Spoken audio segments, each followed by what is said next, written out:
नमस्कार दोस्तों, मैं हूं गौरव। चलिए देखते हैं दिल्ली की आज की सभी ताज़ा और बड़ी खबरें। रोजाना दिल्ली की बड़ी खबरों के लिए चैनल को सब्सक्राइब जरूर करें और इस वीडियो को लाइक जरूर करें, क्योंकि आपके लिए वीडियो बनाने में काफ़ी मेहनत करनी पड़ती है।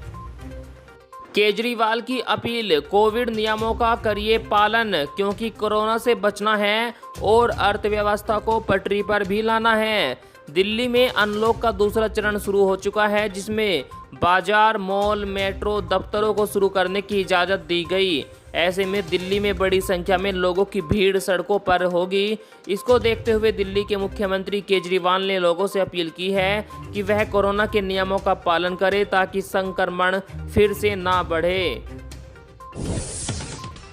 दिल्ली में 45 साल से ज़्यादा के लोग जहां गए थे वोट डालने के लिए, वहीं लगवाई जाएगी उनको वैक्सीन, केजरीवाल का ऐलान। दिल्ली के मुख्यमंत्री अरविंद केजरीवाल ने 45 साल से ऊपर की उम्र के लोगों के टीकाकरण के लिए बड़ा ऐलान किया। उन्होंने बताया कि अब दिल्ली में पोलिंग स्टेशन पर ही वैक्सीनेशन होगा। इसके लिए उन्होंने पूरी योजना विस्तार से प्रेस कॉन्फ्रेंस करके बता दी है। आपको बता दें, दिल्ली में जहां भी आपने वोट डाला होगा, जिस भी क्षेत्र में, जिस भी वार्ड में, जिस भी पोलिंग बूथ पर, वहीं आपको कोरोना की वैक्सीन लगवाई जाएगी। अरविंद केजरीवाल ने इसकी पूरी व्यवस्था कर दी है। प्रधानमंत्री मोदी बोले, 18 साल से ज़्यादा के सभी लोगों को मुफ्त में कोरोना वैक्सीन मुहैया करवाएगी सरकार। प्रधानमंत्री मोदी ने राष्ट्र के नाम संबोधन में कहा कि 21 जून से हर राज्य में 18 साल से अधिक उम्र के सभी नागरिकों के लिए केंद्र सरकार राज्यों को मुफ्त वैक्सीन मुहैया कराएगी। उन्होंने कहा, अब तक देश के करोड़ों लोगों को मुफ्त वैक्सीन मिली है, अब 18 साल से ज़्यादा के सभी लोग इसमें जुड़ जाएंगे। और बीते 24 घंटों के दौरान दिल्ली में क्या है कोरोना की स्थिति, आइए डालते हैं नज़र। राजधानी दिल्ली में कोरोना के मामलों में लगातार गिरावट जारी है। दैनिक मामलों में कमी के साथ मौत का आंकड़ा भी नीचे आ रहा है। स्वास्थ्य विभाग के मुताबिक बीते 24 घंटों में केवल 231 कोरोना संक्रमित मिले, वहीं 36 मरीजों की मौत हो गई। स्वास्थ्य होने वाले लोगों की संख्या 876 रही। संक्रमण दर घटकर 0.36% रह गई। दिल्ली में अब तक 14,29,475 लोग संक्रमित हो चुके हैं।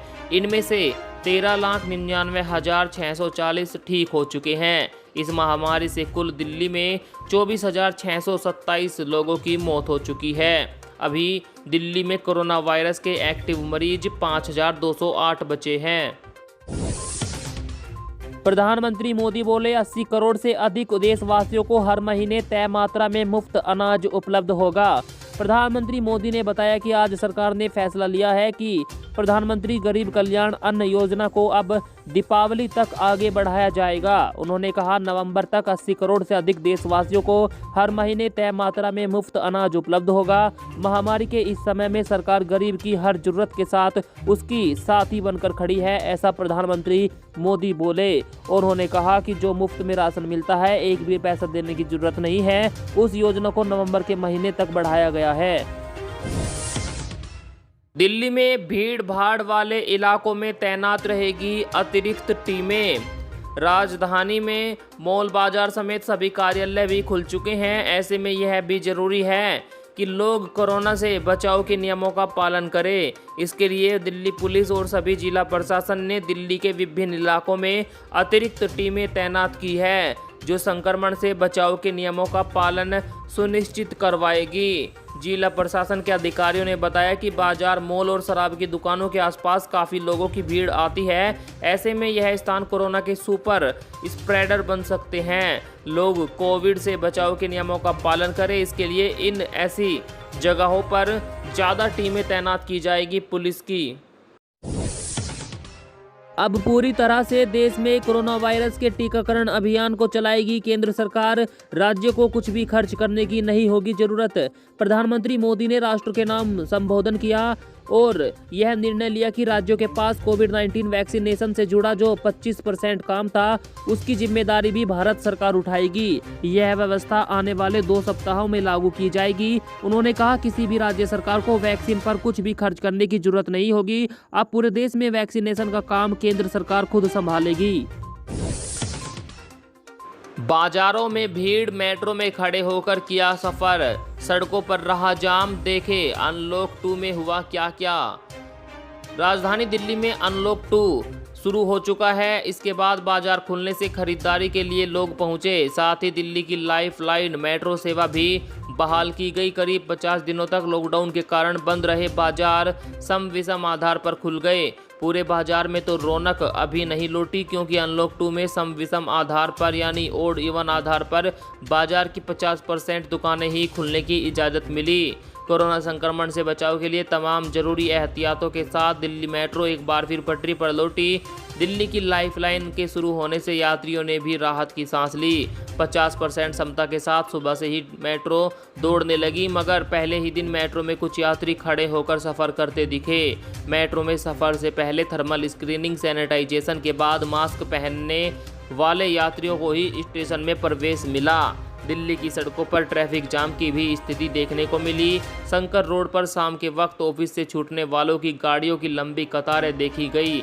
वहीं दिल्ली का दिल कहे जाने वाली मार्केट में अनलॉक के पहले दिन सन्नाटा पसरा रहा। यहां के सभी बड़े शोरूम खुले हुए नजर आए, लेकिन इनके कोई ग्राहक नहीं, सिर्फ कर्मचारी ही दिखे। केंद्र सरकार के मुफ्त टीकाकरण अभियान का आम आदमी पार्टी ने किया स्वागत। जी हां, केंद्र सरकार के मुफ्त टीकाकरण अभियान का दिल्ली सरकार ने स्वागत किया। आम आदमी पार्टी के विधायक राघव चड्ढा ने कहा कि सुप्रीम कोर्ट के लगातार मशक्कत के बाद आखिरकार केंद्र सरकार जाग गई है। उन्होंने कहा कि उच्चतम न्यायालय की खिंचाई के बाद केंद्र ने फ्री वैक्सीनेशन का फैसला लिया। हम इसका स्वागत करते हैं। साथ ही उन्होंने कहा, हमारी मांग राष्ट्रीय टीकाकरण अभियान चलाने की भी थी, जिसकी अनदेखी की गई है। दिल्ली के स्वास्थ्य मंत्री सत्येंद्र जैन ने कहा, अस्पतालों में लगातार बेड्स की क्षमता बढ़ा रही है दिल्ली सरकार राजधानी में एक बेहतर बुनियादी स्वास्थ्य ढांचे को विकसित करने के उद्देश्य से अपने अस्पतालों को एक नई शक्ल दे रही है। इसके तहत दिल्ली में नए अस्पतालों के निर्माण और मौजूदा अस्पतालों में बेड की क्षमता बढ़ाई जा रही है। इसी क्रम में संजय गांधी मेमोरियल अस्पताल में नई बिल्डिंग बनाई जा रही है, जिससे यहां बेड क्षमता 300 से बढ़कर 662 हो जाएगी। रोहिणी स्थित डॉक्टर अंबेडकर अस्पताल में मदर एंड चाइल्ड केयर को समर्पित 463 बेड का नया ब्लॉक भी बनाया जा रहा है। इससे इस अस्पताल की मौजूदा बेड क्षमता 500 से बढ़कर 963 हो जाएगी। स्वास्थ्य मंत्री सत्येंद्र जैन ने कुछ अस्पतालों का दौरा किया। इसके बाद उन्होंने कहा कि दिल्ली सरकार का प्रयास है कि अत्याधुनिक सुविधाओं के साथ दिल्ली के बुनियादी स्वास्थ्य ढांचे को मजबूत किया जाए, ताकि वहां न केवल वर्तमान समय में बल्कि आने वाले कई सौ सालों तक दिल्ली के लोगों की सेवा होती रहे। दिल्ली में तापमान ने दिखाए तेवर, अभी नहीं मिलेगी गर्मी से राहत। जी हां, राजधानी में गत दिनों की तुलना में तापमान ने तेवर दिखाए हैं। इतना ही नहीं, अगले 3-4 दिनों के दौरान भी तापमान में हल्की से बढ़ोतरी होने की संभावना है। इस तरह अगले दिनों लोगों को गर्मी से दो चार होना पड़ेगा। हालांकि सप्ताह के अंत में लोगों को गर्मी से राहत मिलने की संभावना है। मौसम विभाग ने सप्ताह के अंत में बारिश होने की संभावना जताई है। नहीं देखा होगा इस तरह का धोखा, एटीएम कार्ड का क्लोन तैयार करके बैंक खाते से निकाले हजारों रुपए। बिंदापुर इलाके में एटीएम कार्ड का क्लोन तैयार करके एक शख्स के खातों से हजारों रुपए निकाले जाने का मामला सामने आया है। पीड़ित घर के पास ही एटीएम से 500 रुपये निकालने गया था। उसके बाद पीड़ित के खाते से हजारों रुपए निकल गए। जांच में पता चला कि आरोपियों ने उसके एटीएम कार्ड से पैसे निकाले हैं, जबकि पीड़ित का एटीएम कार्ड उसके पास ही मौजूद था। पीड़ित की शिकायत पर पुलिस मामला दर्ज करके जांच कर रही है और पता चला कि एटीएम कार्ड का क्लोन तैयार किया गया, यानी जैसा एटीएम उसका था सेम टू सेम एक डुप्लीकेट एटीएम बनाया गया आरोपियों के द्वारा, जिससे पैसे उड़ा दिए गए। तो दोस्तों, ये धोखा आपके साथ भी हो सकता है, सावधानी की जरूरत है। हाई कोर्ट का आदेश, दिल्ली में बेघर हुए लोगों के रहने की तुरंत व्यवस्था करने के दिए निर्देश। हाईकोर्ट ने दिल्ली सरकार के शहरी आश्रय सुधार बोर्ड को धोबी घाट के पास बनी झुग्गियां तोड़े जाने से बेघर हुए परिवारों के ठहरने के लिए समुचित प्रबंध करने का निर्देश दिया।